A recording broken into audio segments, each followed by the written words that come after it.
We should become leveraging technologies where we are the digital command center, if you will, to leverage a variety of technologies, but not on their own, very much in tandem with process, people, and technology to deliver that so-called promised nirvana. Welcome to the GBS Masterminds podcast, the one and only platform for global business service leaders to share their experiences of building world-class shared service organizations. My name is 𝗔𝗯cie 𝗦𝗲, founder and CEO of HighRadius, and I'll be your host.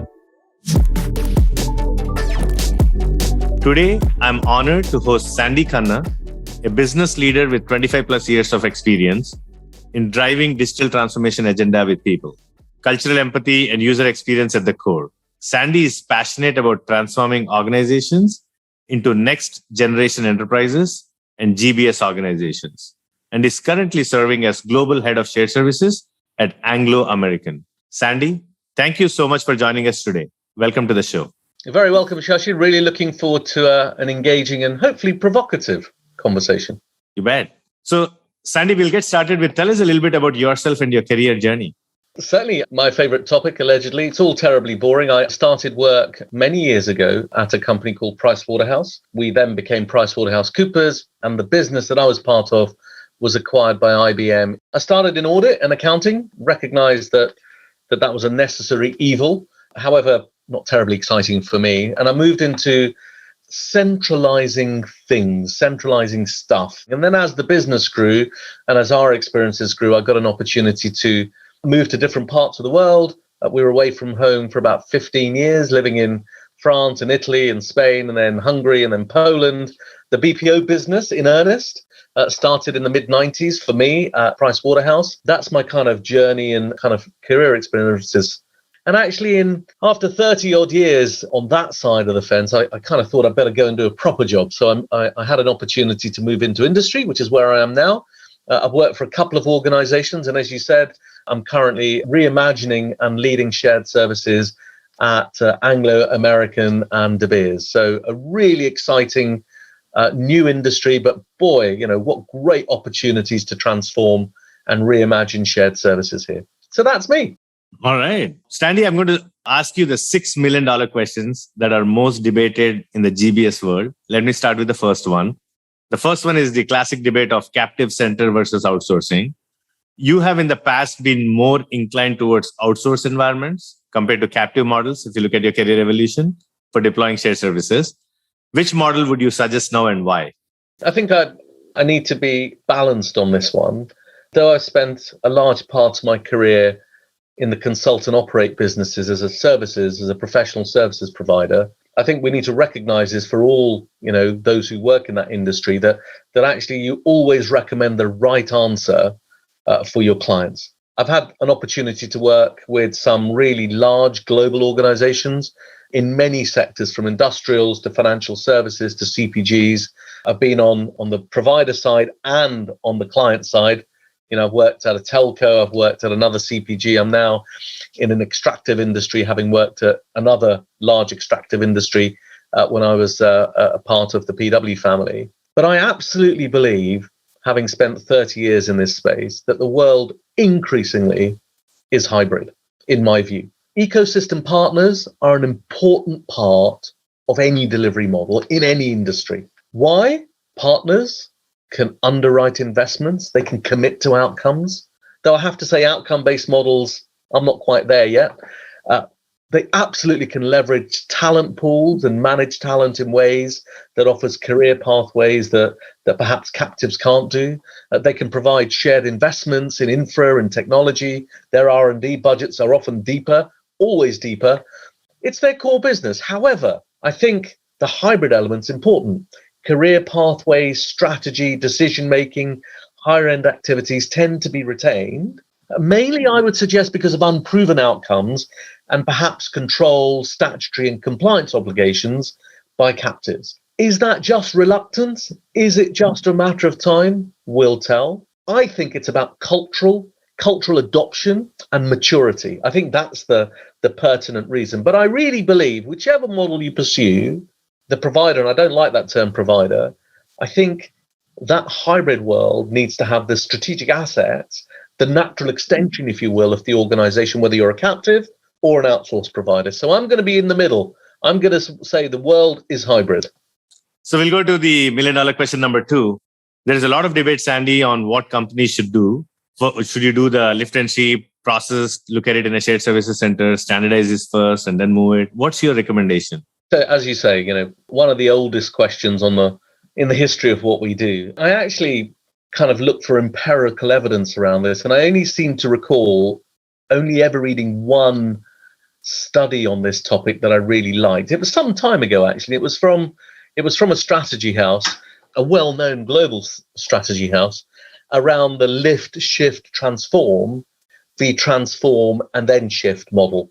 My personal view, based on my experiences, right? So take it with a pinch of salt, whether it's having done work at PepsiCo or BP or P&G or Unilever or BT or Anglo American or Telstra or Cemex or any other client that I've been involved in, you have to ask the following question. Why would you not realize bottom line savings as soon as possible first by lifting and shifting, insofar as anything can be lifted and shifted? There's always change, right? In the end-to-end processes and technologies and people. Why would you not take the money as quickly as you can and then use that saving to fund elements of the transformation that needs to happen? More importantly, I think centralizing, let's just call it that, making the change happen in a controlled and a single environment once you've centralized, in my view, and rather bitter experience, is often better and safer and more sustainable than trying to do it in many business units around the world. So I think we're going through that same question in my current organization.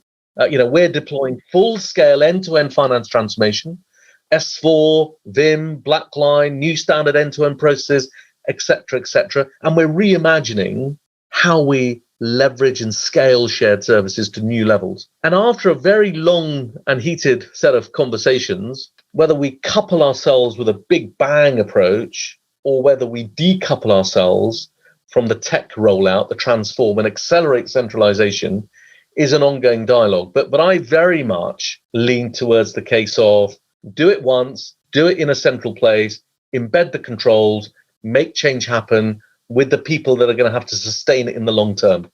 So that's where I vote, Shashi. Lift and shift, get the money, make the transform happen. We'll go to the number 3 question. This is around technology. A lot of confusion. There is ERPs, there is RPAs, there are foundational cloud platforms. What is your general viewpoint as you're going through this transformation? What are some of the confusing elements? We want to get your point of view, and you can be bold and blunt. There are a lot of moving parts here with so much investments going on in tech space. Look, I'm no expert here. I'm just a simple practitioner who seems to have got caught up in the maelstrom around process, people, and technology, right? However, I have a strong view. And I believe that we, shared services or GBS organizations, should actually be the home for that continuum of process excellence and automation. And it's the value this can deliver to processes, people, controls, etc. It's not technology for technology's sake, right? We should never go after this month, this 5 years fad is RPA, right? Let's not chase technology for technology's sake. And perhaps, let's talk about RPA. Many organizations perhaps they fail to realize the perceived value. You only have to look at who makes money here, right?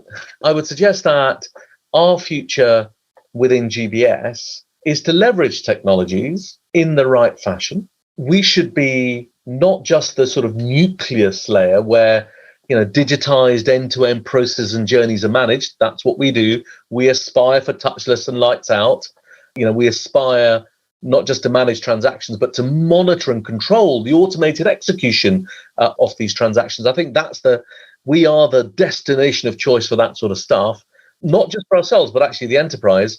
But actually, we should become, leveraging technologies, the centers of excellence, the networks of excellence, if you will, layer, where we are the digital command center, if you will, to leverage a variety of technologies, but not on their own, very much in tandem with process, people. You're still going to need people and technology to deliver that so-called promised nirvana. All right, we'll go to question number 4. This is again a debated topic. The role of GBS as a cost-cutting organization versus revenue driver. You built and managed so many global businesses and generated significant revenue and growth in mature and growth markets. Could you share your secret recipe for transforming GBS from a cost-cutting focus to a revenue growth strategy? There's no secret sauce here, right? I am not Colonel Sanders in KFC or anything like that. I think let's just think about our history. For those of us who worked in this space, and we've all got different experiences, and there are some great colleagues who work for some great companies who have a completely different perspective. It always used to be about cost, Shashi, right? It was always about cost. It was all about labor differentials. It's a little bit like long-range weather forecasting when you're chasing that game. We then moved into the efficiency, right? More cost, productivity, how quickly can I do it? How many invoices per FTE can I do? So, we were all conditioned, trained, brought up around labor, efficiency, and the terms effectiveness, quality, and control only really started to creep in when we all started to question what were we actually delivering. The questions around talent only really started to creep in because we started to all race to the bottom, right? Who can do it the fastest, the cheapest? I think those are all outdated but very important foundational table stakes. Those terrible new words, value add, whatever that means, started to creep into our language. And I think that's where we really got to think around whether it's revenue generation or how do we generate sustainable value in the eyes of our stakeholders around offering services that frankly free up the business to focus on what their true raison d'etre is. So I think our role has to be around supporting the business ultimately to generate more revenue, more profit, and more shareholder return for all of their stakeholders.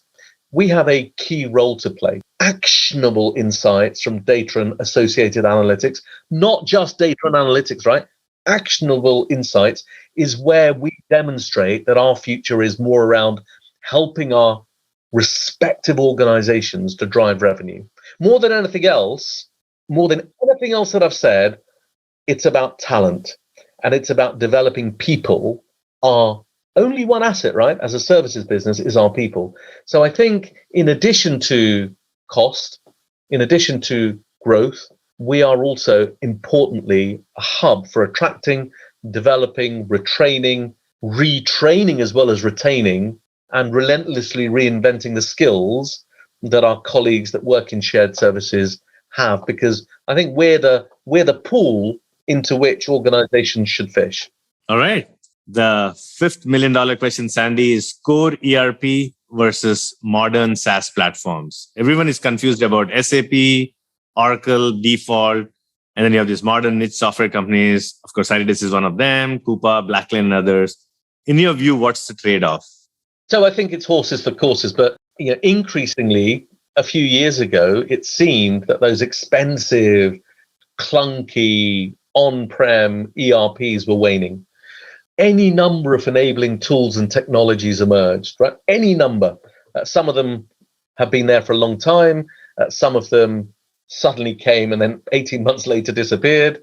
But those enabling tools and technologies, I think, have become core of our ecosystem, right? I think as S4 and Fusion, demand for that does seem to have increased quite dramatically across various global enterprises. Actually, I think it's fair to say probably more so than Y2K did. I strongly believe that our way forward, and therefore there should be no confusion, is to make sure we leverage best of breed products and partners. We've got to create a sustainable solution. What Blackline does, for example, it does very well. Why wouldn't we use that? What High Radius do, for example, why wouldn't you leverage that? Ariba and Coupa are fighting that space continually. Concur around travel management. There are lots of best of breed products and partners who are experts in their area. And I think you'd be extraordinarily short-sighted not to leverage that ecosystem. So is there confusion? Probably. Should there be? No, I don't think there should. I think you should have your core, and then you should use the right ecosystem to help you develop what you're looking to deliver. And that's a sustainable solution, not a short-term fix. Makes sense. All right. Closing question, Sandy, for you.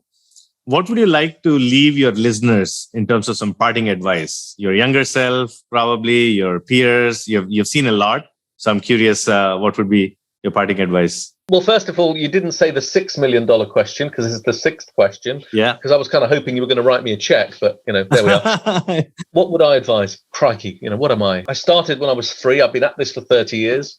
Get engaged in the conversation would be my first thing. Don't be a passenger. And the reason I say that is I get, frankly, quite frustrated and upset about people who have opinions about our industry who, frankly, have never got their hands dirty, understand what it means to run a people-based services organization.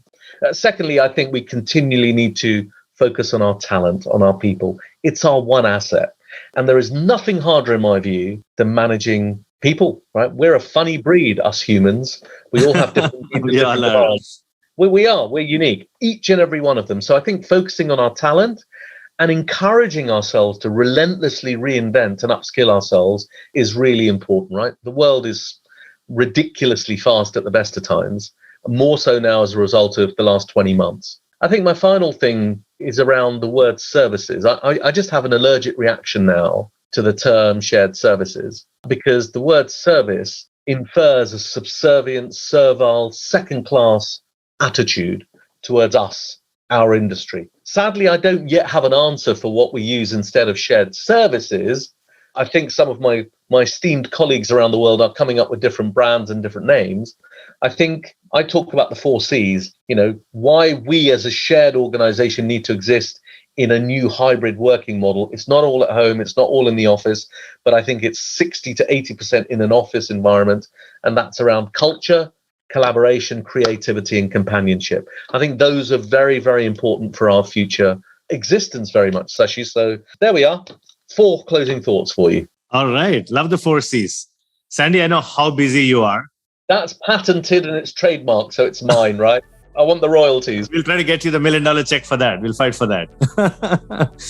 So thank you so much, Sandy. I know how busy you are. This is really valuable information. I've learned a lot, and I'm sure the GBS community is going to learn a lot out of this podcast. Thank you. Thank you, Shashi, for the opportunity. I, as always, enjoy connecting and chatting with you. That was the GBS Masterminds podcast. For more information, visit gbsmasterminds.com and make sure to search for GBS Masterminds in Apple Podcasts, Google Podcasts, Spotify, or anywhere else podcasts are found. Click subscribe so you don't miss any future episodes. And on behalf of the team here at High Radius, thanks for listening.